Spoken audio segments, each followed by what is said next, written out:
Hello, my friends from St. Peter Claver. Delighted to be able to be with you on this Labor Day weekend. As with somewhat sad hearts, we bid farewell to the summer and approach the coming days of autumn. Autumn can be a terrific, beautiful time of season for us also. So hopefully we can see with the changing of the leaves, etc., that it can be more relaxing and refreshing for all of us and kind of a pattern of our lives. Because during the seasons we ultimately end up with winter, and winter is that time of dormancy, and a little bit of the pattern that Jesus describes in the message that he gives to us and the apostles today. And that message, very simply, in the 22nd Sunday of Ordinary Time is this, is that he must suffer at the hands of those who are his enemies, die, and then rise again on the third day. That message does not settle well with Peter. And Peter rebukes Jesus and said, "Lord, that will never happen to you. Please, we must not think that this is going to be your future." But Jesus in turn says, "Peter, get behind me, because of the fact that you are not for me, but against me, and not accepting this pattern of my life that must go forward in order to be able to save all of humanity."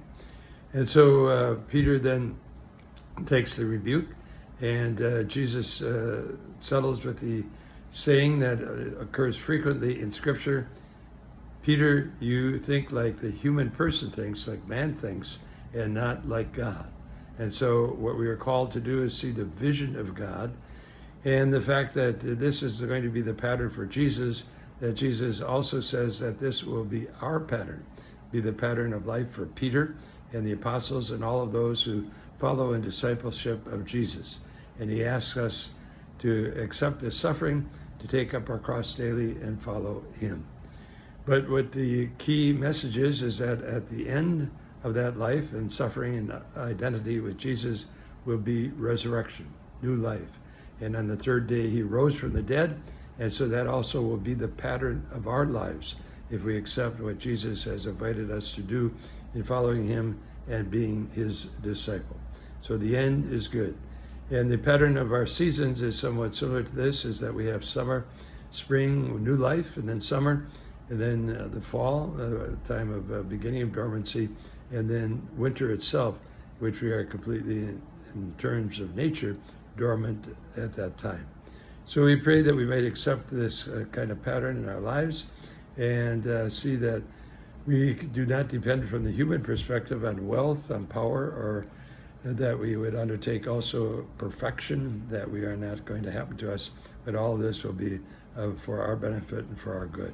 So I hope you have a very happy Labor Day weekend, and grateful for all of the positive experiences, happy experiences that you have during the summer, and now prepared for the beauty of August, and also the realization that we are on a pattern from fullness of life to death and then resurrection.